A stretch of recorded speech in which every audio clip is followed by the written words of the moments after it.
Who's killing all the people in the Bible? I give you a hint. It ain't Satan. Who's killed millions of people? Slaughtered them brutally. Who's killed children, babies? Who's ordered the brutal murder and killing of men, women, and children? It's not Satan. Okay, if you're religious, just skip, be going. I don't need you people to do. Just skip and just move on. So if you're not religious, I just need you to think.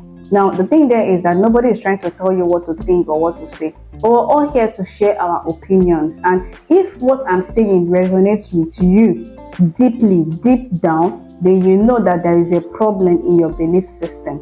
Now, the truth here is that Christians or the church have basically, given us this elaborate idea of the Bible.